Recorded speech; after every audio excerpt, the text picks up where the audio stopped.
जाके आपको लगे कि हाँ पढ़ना चाहिए। मैंने बहुत ज्यादा तो पढ़ाई नहीं की है, मतलब डिग्री बहुत सारा है मेरे पास, लेकिन जब मैं कंपटीशन में पढ़ा करता था, जब मैं 13 में पास आउट हुआ इंटर और उसके बाद कंपटीशन के दौर में गया, तो पहले दिन ही क्लास में मेरे फुफेरे भाई थे जो पढ़ाया करते थे, पूछे कि बताओ बाबर किसका बेटा है? हम बोले कि हम पढ़ के आए अरेनियस का सिद्धांत, कौन कौन फार्मूला पढ़ रहा है, बाबर है के बेटा, हमें ये सब बुझाता है। भैया थे हम थोड़ा सही बोल दिए। लास्ट में ऑफिस में मुझे बैठाए छुट्टी होने के बाद, बोले कि देखो क्या करना क्या तुम? हम बोले कि हमको डिफेंस में जाना है। अगर हम चल जाओगे, हम बोले कि पक्का एकदम जाएंगे, कोई रोक नहीं सकता हम। तो ठीक है, जाना चाहते हो तो पहले आर्ट्स पढ़ना पड़ेगा। हम बोले कि आर्ट्स कैसे? हम साइंस पढ़ते हैं, मैथ पढ़ते हैं, मैथ पढ़ के इंटर पास हुए हैं, आप कह रहे हैं कि आर्ट्स पढ़िए, आर्ट्स में कुछ नहीं जाता हूँ, चौधरी नहीं पता है। बोले कि पढ़ना पड़ेगा। हमारी बताइए कैसे पढ़ना है? हम अपने लक्ष्य समझौता नहीं करेंगे, मुझे बनना है, डिफेंस में जाना है तो जाना है, उसके लिए आप जो कहिएगा हम करने को तैयार है। वो फॉर्मूला हमको बताएं कि 6 से लेकर 12 तक किताब पढ़ जाओ आर्ट्स का। मैं 6 क्लास को उठाया, कुछ समझ में नहीं आया, पहला बार पढ़ गए, कुछ नहीं लगा, जैसे कहानी रट रहे हैं। पहला बार कुछ समझ में नहीं आया, दूसरा बार पढ़े थोड़ा समझ में आया, तीसरा बार पढ़े तो सब समझ में आने लगा क्या कह रहा है वो। और मैंने जब भी पढ़ा है, अभी भी अगर मैं अपने लॉ की तैयारी करता हूँ तो मैं एक चीज से नहीं पढ़ता हूँ। मेरा जो एनसीईआरटी का जो बुक है वो गूगल साथ में रहेगा, जो पासपोर्ट है वो, एक भी अगर मेरे पास प्रश्न जो आता है ना, मैं उस प्रश्न की गहराई तक जाने का प्रयास करता हूँ। जब तक पूरा नहीं जान लेता हूँ मुझे चैन नहीं आती है। इसीलिए कोई बच्चा लोग कहता है कि सर आप कोई टॉपिक का मत देते हैं, मथना पड़ेगा, क्योंकि मैंने मथा है इसलिए मथवाता हूँ। क्योंकि जब तक आप उसका थोड़ा सा चीज जानोगे तो आपको क्या होगा, हर जगह कंफ्यूजन होगा। लेकिन मान लिया गांधी जी के बारे में जानना, तो गांधी जी के जन्म से लेकर मृत्यु तक सारी घटनाक्रम को पढ़ जाओ आप, सारी घटनाक्रम कभी भूलोगे ही नहीं, डेट बाई डेट। मैं अगर अभी इतिहास बताना चाहूं तो आप लोग को मयान सभ्यता से लेकर अभी वर्तमान समय तक बिना किसी किताब की जरूरत के बता देता हूं। जब सभ्यताओं में पूरी पता नहीं थी, पूरी जानकारी नहीं थी कैसे कैसे सभ्यताओं का उदय हुआ, उस सभ्यता से लेकर वर्तमान समय तक मैं बता सकता हूं आपको बिना किसी किताब के, क्योंकि मैंने वो पढ़ा है, मैंने उस पर गहन अध्ययन किया है। मैंने जब पीजी किया है तो मुझे हर एक टॉपिक का किताब मिला है और उस किताब को मुझे पढ़ना पड़ा है, हर एक टॉपिक का। सिंधु सभ्यता तो पूरा का पूरा टॉपिक है उसका, है ना। पाषाण काल तो पूरा का पूरा किताब है उसका, किताबें वो है, पूरा किताब को पढ़ना है आपको। अध्ययन करोगे तभी आपके पास नॉलेज होगी। किसी भी चीज के बारे में, कोई भी चीज पढ़ना है तो उसके बारे में पूरी जानकारी होनी चाहिए। ये नहीं कि अधूरा अधजल गगरी छलका जावला कहानी है। हम लोग क्या करते हैं, अधजल गगरी करते हैं, यानी सर बता दिए थोड़ा सा हम खुश हो गए। अरे सर तो जितना पता है ना, आप किताब से पढ़ो, हाँ किताब में निकालो, सारे चीज किताब में है, किताब हम लोग पढ़ते ही नहीं है। जितना सर को पढ़ाना है ना, उससे पहले थोड़ा सा पढ़ के आना है, ताकि सर का भी दिमाग खराब करे। पूछा उनसे कि हाँ सर ये कैसे हो गया, मैथ पढ़ाना है तो ये कैसे सॉल्व कर दिए, फिजिक्स है तो ये कैसे, केमिस्ट्री है तो ये कैसे हो गया, बायो है तो ये कैसे हुआ, हिंदी है तो ये कैसे हुआ, पूछिए उनसे। और जब सर से पहले आप पढ़ के आइएगा ना, तो जब सर पढ़ाएंगे तो आपको 70 से 80% आपका दिमाग में घुस जाएगी। लेकिन सर से पहले अगर आप नहीं पढ़ के आते हैं तो सर का पढ़ा हुआ मात्र 25 से 30% आपके दिमाग में घुसेगा। जब आप पहले से पढ़ के आइएगा तो पढ़ने की जिज्ञासा आपके अंदर रहेगी, जानने की अच्छा रहेगी। अच्छा ये चीज पढ़े थे, समझ में नहीं आता तो सर क्या बताएंगे, ये आपके अंदर उत्तेजना रहेगी, एक्टिविटी रहेगी। जैसे सीरियल में क्या होता है, एक पॉइंट पे जाकर रोक देता है। सीरियल क्या होता है, एक पॉइंट पर रोक दिया, अब इंतजार है अगला दिन आएगा। अब सीरियल शुरू होने से 5 मिनट पहले रिमोट का बटन उस चैनल पे जाके टिका हुआ है, कभी आता है, कहीं छूट न जाए, मिस ना हो जाए, इसलिए 5 मिनट पहले वहां पहुंच जाते हैं। क्यों? क्योंकि आपके अंदर वो उत्तेजना डाल दिया, सस्पेंस बना दिया आपको, आगे क्या होगा क्या होगा क्या होगा। अब ये आप सोचते रह रहे हो और वो चीज आप भूलोगे नहीं। सीरियल आपको देखते हो ना, याद होगा कि वो कौन सी साड़ी पहनी थी, कौन सी ड्रेस पहनी थी, कैसी चूड़ी पहनी थी, ये सब याद रहता होगा, है ना। वो आप जाओगे कहीं खरीदने, अच्छा वो सीरियल में ऐसे था, वैसा ही चाहिए हमको, बताते हो कि नहीं बताते हो, कहो कि हम झूठ बोल रहे हैं, वो आपके दिमाग में सेट हो जाता। क्यों? क्योंकि आपको अच्छा लगता है, वो आपको अच्छा लगा इसलिए आपके दिमाग में सेव हो गया। लेकिन पढ़ाई आपको अच्छा नहीं लगता है, क्योंकि पढ़ाई में आपने मजा ढूंढा ही नहीं। मजा जब ढूंढ लोगे ना तो पढ़ने में वो आनंद है जो दुनिया के किसी वस्तु में वो आनंद नहीं है। तो कभी आप आनंद लेके पढ़ो तो समझ में आएगी। और कब आनंद आएगी? जब उस चीज का पूरा निचोड़ आपके पास होगा। सिर्फ थोड़ा सा जानोगे ना तो मजा नहीं आएगा। उसके बारे में जानने के लिए सर्च करो। अब तो गूगल इतना आसान चीज हो गया, कोई चीज गूगल करो, आपको पूरा उसके हिस्ट्री पूरा उसका डिटेल से आ जाएगा आपको, तो उसका सहायता करो। फोन को यूज करो, मिसयूज मत करो, क्योंकि हर एक चीज दुनिया में ऐसा बना हुआ है ना जिसका यूज और मिसयूज दोनों होता है। पिछले क्लास में मैं आपको बोला भी था, कोई ऐसी चीज आप लोग बताइएगा सोच के मुझे जिसका सिर्फ यूज होता है। आप लोगों ने नहीं बताया, शायद आप लोग पास जवाब ही नहीं होगा। आप ढूंढ के जाओगे, थक जाओगे, नहीं मिलेगा। मुझे तो आज तक नहीं मिला, इस 26 साल की उम्र में मुझे नहीं मिला। आपको हो सकता है मिल जाए, प्रयास करो, अगर मिले तो मुझे जरूर बताओ। कि हाँ सर मुझे मिल चुका है। ऐसी कोई वस्तु ही नहीं बनी है जिसका सिर्फ यूज है, उसका मिसयूज भी है। आप कौन से पहलू को सोचना चाहते हो, डिसाइड फॉर यू। ये आपको निश्चय करना है कि आप मिसयूज वाले पहलू पे जाना चाहते हैं या यूज वाले पहलू पे जाते हैं। यूज कीजिएगा जिंदगी संवर जाएगी, मिसयूज कीजिएगा जिंदगी बिगड़ जाएगी। डिसाइड आपको करना है। तो आप पढ़ाई में आनंद ढूंढोगे तो फिर आपको पढ़ने में मजा आएगा, फिर आपको और किसी काम में मजा नहीं आएगा। दोस्तों के साथ चौक पे जाके घूमने में मजा नहीं आएगा, है ना, सहेली के साथ गपशप करने में मजा नहीं आएगा, सीरियल के नीचे टीवी के नीचे बैठ के सीरियल देखने में आपको मजा नहीं आएगा। आपको मन करेगा थोड़ा सा क्वेश्चन के बारे में सर्च कर लेते, यानी यूट्यूब से ये चीज पढ़ लेते तो आनंद ही आनंद आएगा। यानी आपके दिमाग में हर समय कुछ ना कुछ चलता रहेगा। मैं अपने गाँव का एग्जाम्पल बताता हूँ। मेरे गाँव में अभी 5-6 लोग ऐसे हैं जिन्होंने अपनी जिंदगी को स्टॉप कर दिया। यानी क्या किए, शादी विवाह हो गया, बाल बच्चे हो गए, वो जाके फैक्ट्री में कंपनी में काम करने लगे और 5-6 सालों तक काम किए। जब उनके एक क्लासमेट का जॉब हो गया तो उनको ऐसा, अरे वो तो हमसे पढ़ने में कमजोर था, उसको कैसे हो गया। वहां से भागते भागते आ गए, अपनी बीवी को मायके पहुंचा दिए कि रहो वहीं पर, टेंशन मुक्त रहेंगे। और 1 साल की तैयारी, 1 साल मैं देखता था वो लोग लोटा लेके जब जाते थे ना बांध पे घूमने, तो उनका जुबान पे कोई और बात नहीं रहता था, यही क्वेश्चन पर है। अच्छा वहां पर ये आंसर था, कौन आंसर सही है। मैंने देखा है अपनी आंखों से, फील किया उन लोगों को। लोग साथ हम भी जाते थे घूमने बांध पे, तो मैंने देखा कि हर टाइम उनके दिमाग में बस एक ही ख्याल होता था कि मुझे पढ़ना है। रात के 11-12 बजे तक क्यूज में बैठ के लोग डिस्कशन किया करते थे। और परिणाम ये हुआ कि जो 6-7 साल पहले पढ़ाई छोड़ चुके थे, 1 साल में रेलवे की नौकरी ले चुके हैं। 1 साल में आज वो लोग जॉब कर रहे हैं, पिछले 6 सालों से, पिछले 6 सालों से जॉब कर रहे हैं। तो मैंने वैसे लोगों को भी देखा, वैसे लोगों से भी मैंने सीखा है कि जहां ना की उम्मीद होती है वहां हाँ साबित करते हैं। यहाँ तक कि कुछ ऐसे लोग हैं जो खुद से मैट्रिक एग्जाम पास करने की भी क्षमता उनको नहीं थी, किसी और को बैठा दें एग्जाम में, भाई तनिक एग्जाम पास करा देता कि फॉर्म भर लेंगे। दूसरे को बैठा एग्जाम में, दूसरा को इनका मैट्रिक पास करवाया और उसके बाद रटे पढ़े, math, reasoning, GK, GS, science पढ़े, रटे दिन रात, रट के और निकाल लिए जॉब, और आज जॉब कर रहे हैं। आज उनकी जिंदगी बदल गई है। आज सबको सलाह देते हैं, देखो हमने कर लिया तुम भी कर सकते हो। वो एग्जाम्पल है, एक एग्जाम्पल है जहां कोई उम्मीद नहीं थी, ना उम्मीदी थी, वहां उम्मीद की किरण बन के वो अपना जॉब ले लिए। तो दुनिया में कुछ भी असंभव नहीं होता है। आप नहीं कर सकते इसलिए आपको असंभव लगता है, आप नहीं कर सकते हो इसलिए आपको असंभव लगता है। आप कर सकते हो तो असंभव कुछ है ही नहीं, हर चीज संभव है, कुछ भी असंभव है ही नहीं।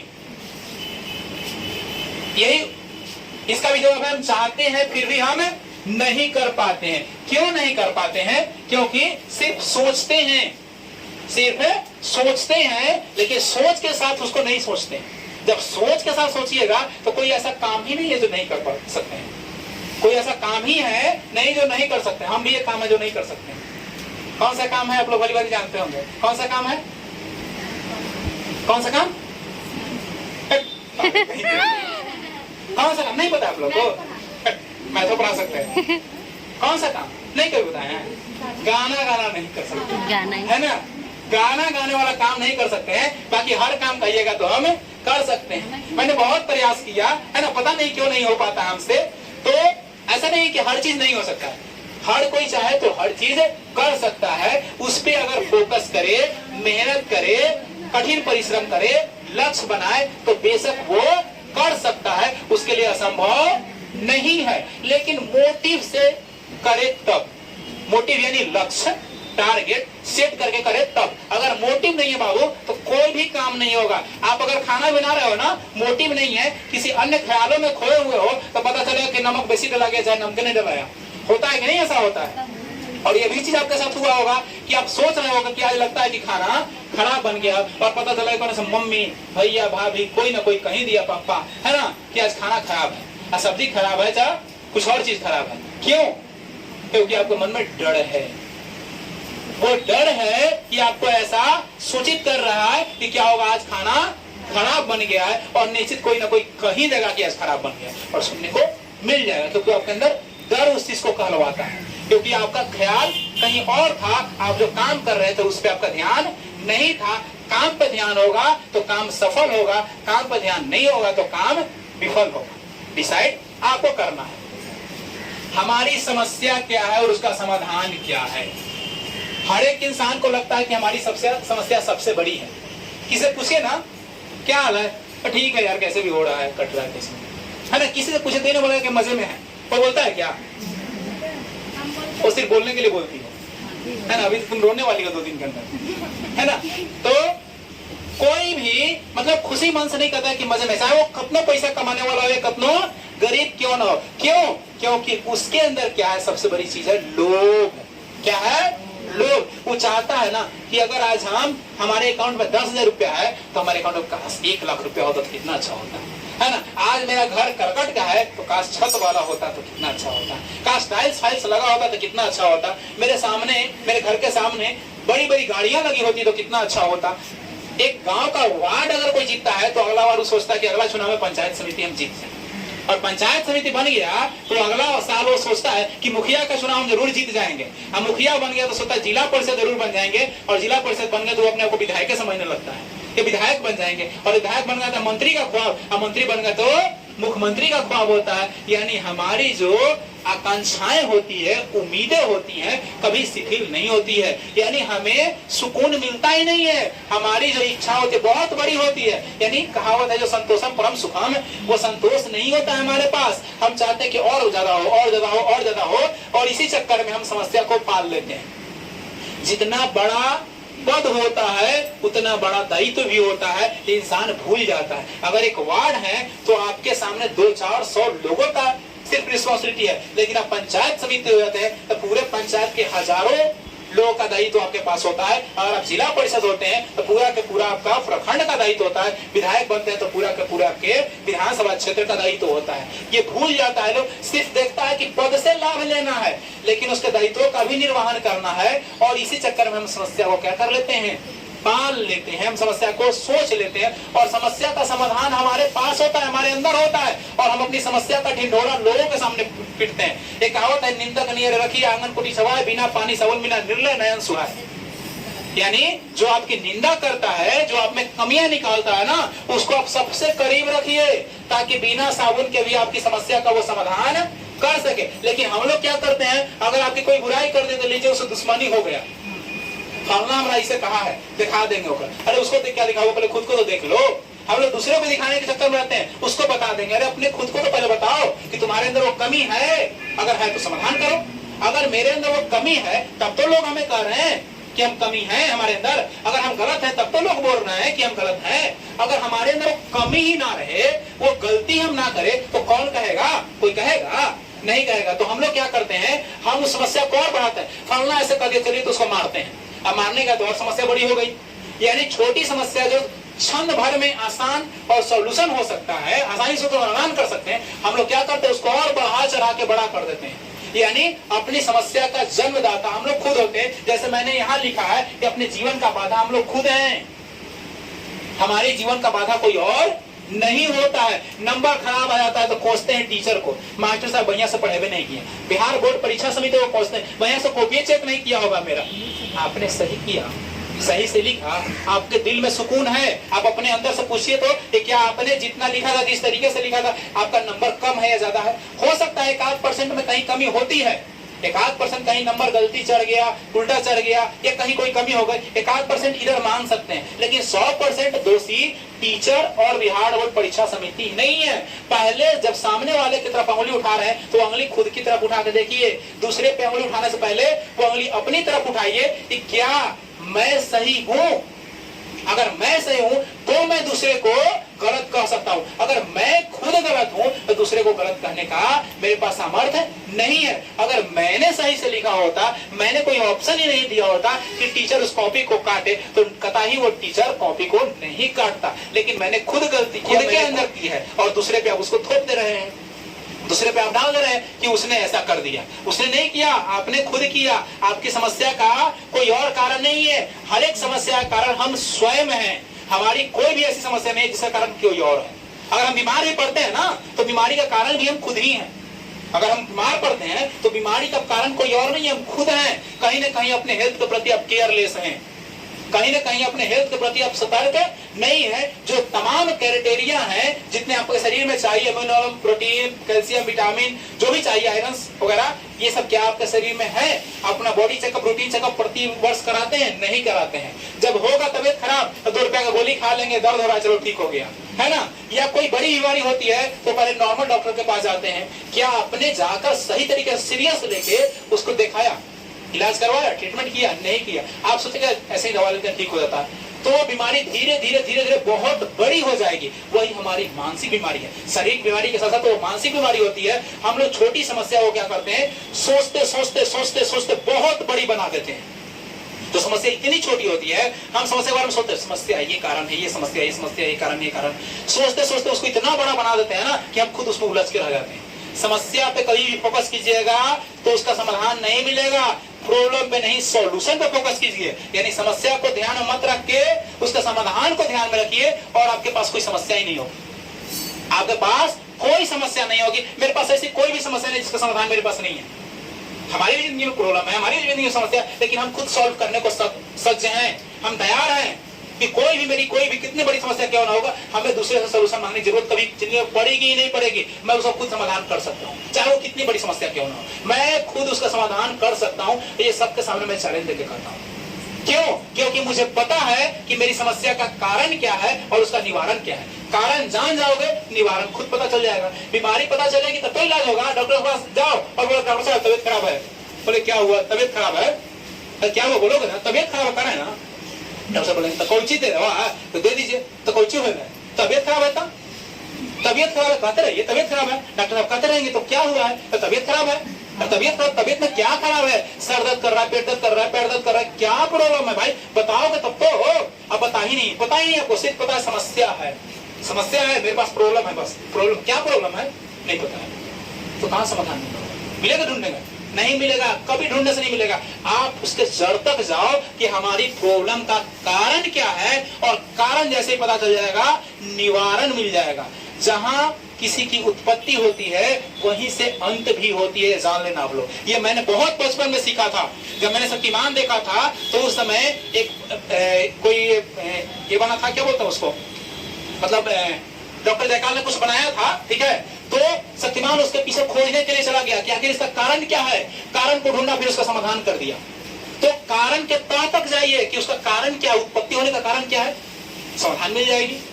समाधान उसकी मिल जाएगी। अभी कोई ऐसी बीमारी नहीं है जिसका समाधान नहीं है, लेकिन हाँ कारण को जानोगे तब, समय रहते हुए उसका इलाज करोगे तब। कैंसर का भी इलाज है, समय रहते अगर किया जाए तो।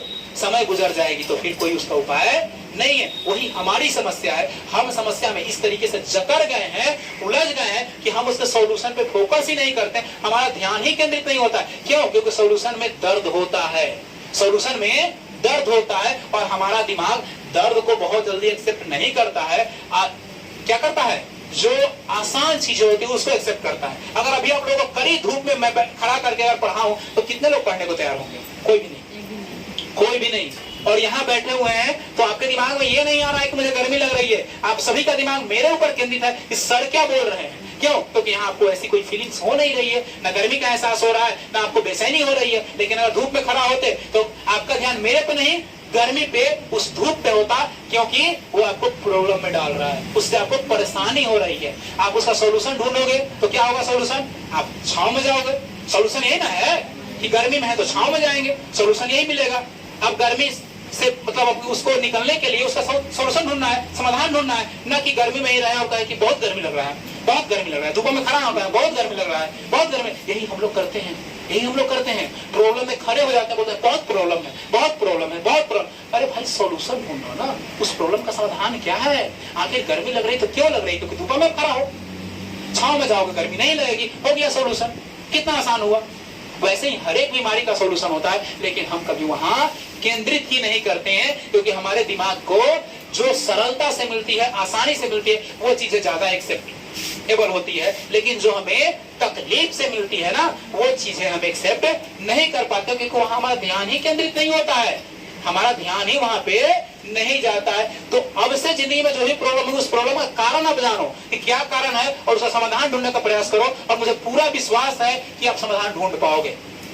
आखिर वो प्रॉब्लम उत्पन्न कहां से हो रही है? प्रॉब्लम के उत्पन्न का कारण क्या है? जहां से उसकी उत्पत्ति है वहीं उसका अंत भी है। क्योंकि अच्छाई जहां है वो बुराई है, जहां झूठ है वहां सच है, अंधेरा है तो प्रकाश है, दोनों साथ चलता है। कभी इकलौता नहीं है। कभी सुनेगा कि सिर्फ अंजोरा है तो अंजोरे है, अंधेरा नहीं होता है। दिन के बाद रात भी आती है, सुबह के बाद शाम भी होती है। कभी सोचो आप तो परेशानी है तो उसका समाधान भी वही है। अगर समाधान पे आप ध्यान केंद्रित करो तो, नहीं केंद्रित करोगे तो कभी उसका सोल्यूशन आपको मिलने वाला नहीं है। हमें गुस्सा, अच्छा सकारात्मक और नकारात्मक माइंड, देखिए सकारात्मक और नकारात्मक माइंड क्या होता है। सकारात्मक माइंड कहने का मतलब होता है कि हम वैसी चीजों को सोचते हैं, वैसी चीजों को सोचते हैं जिससे हमारे जिंदगी में कुछ अच्छा होने वाला होता है, जिससे कुछ फायदा होता है। और नकारात्मक क्या होता है, जिसमें द्वेष होती है, जलन होती है। जैसे किसी भी व्यक्ति को देख लीजिए, आपके पड़ोस में कोई आपके साथ ही पढ़ने वाली गर्ल्स है या बॉयज है, उसका नंबर आपसे अधिक हो जाए, आप इसलिए खुश नहीं होगे कि उसका नंबर अधिक हो गया, आप इसलिए अंदर से जलोगे कि उससे मेरा नंबर कम हो गया। बोलो कि गलत है? सही है। क्यों सही है? क्योंकि आपको उससे जलस फील हो रहा है कि वो आपसे कहीं आगे निकल चुका है, आपसे वो आगे निकल चुका है, इसलिए आपके मन में क्या है, वो उसके प्रति जलस है। अगर आप ये सोचोगे कि चलो कम से कम हमसे ज्यादा मेहनत किया था वो, तो अच्छा नंबर लेके आया, तो आपके अंदर जलस है नहीं होगा। और आपके माइंड में हमेशा पॉजिटिव विचार होगा। देखो जैसे हम माहौल में रहते हैं ना, वैसे हमारे अंदर थॉट उत्पन्न होते हैं। आप जैसा सोचते हो वैसा ही बनते हो। आपकी सोच आपकी आदत बन जाती है, और आपकी आदत आपकी नेचर बन जाती है, और आपकी नेचर आपकी हैबिट बन जाती है, और आपकी हैबिट जैसी बनती है आप वैसे बनते हो। यानी आप जैसा सोचते हो ना, आपके अंदर वैसी एनर्जी आपके पास आती है। यानी अगर आप निगेटिव सोचते हो तो आपके पास निगेटिव एनर्जी ही आएगी, पॉजिटिव एनर्जी नहीं आएगी। जैसे शराबी का दोस्त शराबी ही जब करीब रहेगा, बिना शराबी करीब नहीं रहेगा। कभी देखे हो क्या शराबी के साथ कोई ईमानदार और ऑनेस्ट व्यक्ति साथ में हो? देखे हो क्या ऐसे गांव के समाज सेवी व्यक्ति साथ में हो? शराबी के साथ नहीं होता है। क्यों? क्योंकि उसके पास निगेटिव एनर्जी, उसके पास पॉजिटिव है। दोनों में अनबन रहेगी, दोनों में डिस्टेंस रहेगा, दोनों साथ नहीं हो सकते हैं, दोनों दूर ही रहेंगे। दोनों जैसे प्लस और माइनस का शॉर्ट लग जाता है, लगता है कि नहीं लगता है शॉर्ट? वही शॉर्ट वैसे भी लगता है, लेकिन आपको पता ही नहीं है होता कैसे है। हमारे मस्तिष्क से तरंगे निकलती है। रेडिएशन का नाम आप लोग सुने हो ना? रेडिएशन अभी परमाणु सिनेमा कुछ दिन आया था पहले, जॉनी ब्रांड का है ना। उस सिनेमा में आप लोग अगर देखे होंगे तो ध्यान केंद्रित किए होंगे, टोटल प्याज क्या करता है, जहां परमाणु रिएक्टर होता है चारों तरफ प्याज डालता है। प्याज का महत्व हम लोग नहीं समझते। बहुत लोग सिनेमा देखा होंगे लेकिन इस बात पर केंद्रित नहीं किए होंगे, लेकिन मैंने जिस दिन देखा उसी दिन आखिर प्याज क्यों डाला, वो मार्केट का पूरा प्याज खत्म हो गया। क्योंकि प्याज रेडिएशन को कम करता है। प्याज क्या करता है? रेडिएशन को। पंडित जी लोग कहते हैं ना कि प्याज मत खाइए, लहसुन मत खाइए। मैं किसी बुराई नहीं कर रहा हूँ, मैं उनके शास्त्रों को गलत नहीं कर रहा हूँ, लेकिन प्याज और लहसुन खाना चाहिए, बिल्कुल खाना चाहिए। अरे वो रेडिएशन से हमें बचा रहा है, इतने प्रकार के हानिकारक तरंगों से हमें बचा रहा है, हम क्यों नहीं उसको खाएं? कहां लिखा हुआ है शास्त्र में कि प्याज और लहसुन नहीं खाना चाहिए? कहां ये लिखा हुआ है कि नहा के ही पूजा करना चाहिए? ये जरूर लिखा हुआ है कि मन शुद्ध होने से कार्य शुद्ध होता है, आत्माएं शुद्ध होती है। ये कहीं नहीं लिखा हुआ कि प्याज और लहसुन खा के हम पूजा नहीं कर सकते, हम अशुद्ध हो जाएंगे। ऐसा कहीं लिखा हुआ, अगर कहीं लिखा हुआ है तो मुझे कोई दिखा दे, मेरे प्रश्नों का जवाब दे दे। नहीं दे सकते, क्योंकि ऐसा कहीं है ही नहीं। एक हमारे पूरे के पूरे मतलब एक समाज में एक ऐसी भावनाएं पैदा हो गई है कि ऐसा नहीं करना है। क्यों नहीं करना है? मैं भी पहले फ्राइडे को सेविंग करता था, सैटरडे को सेविंग करता था। माता श्री रोज हमको ताना सुनाती थी, रोज फ्राइडे का सैटरडे क्या डायरी बनाता है, अब कोई नहीं बनाना है, इतवार है इतवार को नहीं आ। बोली कहाँ लिखा था? नहीं बोलते कहाँ लिखा हुआ? अब तो मेरी माता श्री मेरी बातों में ऑब्जेक्शन नहीं लगाती है, क्योंकि हर चीज का थेसिस मैं सामने रख देता हूँ, तथ्य सामने रख देता हूँ। अब मेरी किसी बातों का वो विरोध नहीं करते, पहले हर चीज का विरोध करती। मैंने कहा कि आखिर कहां से तुम लोग सीखे भाई, बता दो हमें। किस ग्रंथ में, किस व्यक्ति, किस सज्जन ने बताया? उस सज्जन से मैं भी मिल लूं, कहीं मुझे भी कुछ ज्ञान प्राप्त हो जाए। बोले कि पंडित जी बताए हैं। एक बार पंडित जी इत्तेफाकन पहुंच गए, हम भी थे। हम बोले गौर तरह सा पतरा अपना निकालिएगा, उस पतरा में कहां वर्णित है कि शुक्रवार को और शनिवार को दाढ़ी नहीं बनाना है? नहीं, वो ऐसा कहाँ कहा है? हमने कहा ना ये लोग सिखा दिए, ये लोग क्यों बता दिए हैं कि फ्राइडे और सैटरडे को बाल दाढ़ी नहीं बनाना चाहिए? आर्मी वाला में, डिफेंस वाला तो डेली बनता है, कौन सा उसका नुकसान हो जाता है? सैलून बंद पड़ जाएगा? कहां है ऐसा? जिस दिन आप अच्छा काम करते हो ना वो शुभ दिन है। जिस दिन आप काम अच्छा करते हो वो शुभ दिन है। जिस दिन शुभ दिन होता है उस दिन अच्छा काम नहीं होता है। अगर वैसा होता तो शुभ मुहूर्त तो कभी दुल्हन नहीं भागती, कभी दुल्हा नहीं भागता, कभी दुल्हन नहीं मरती, कभी दुल्हा नहीं मरता, कभी एक्सीडेंट नहीं होता। होता क्या? तो पंडित से पतरा देख के बताए थे कि शुभ मुहूर्त है, बोलो कि गलत है, तो बोलो कहीं गलत है, हम तो बता दो आप। क्यों? वो तो सूद था ना। पंडित जी पतरा देखे थे, दूधू को पंडित जी देखा था, लड़का और लड़की वाली तरफ से भी, दोनों का पतरा मिलन हुआ था, दोनों का कोटले मिलन हुआ था। फिर काहे अनर्थ हो गया भाई? फिर काहे अनर्थ हो गया? क्योंकि वहां मोटिव गलत थी, वहां लोगों का सोच गलत था। उन्होंने ऐसा सोचा कि पंडित जो कह दी वो सही हो गया, पंडित जो कह देंगे या हम ही जो कह देंगे क्या सही हो जाएगा? क्या जरूरी नहीं है।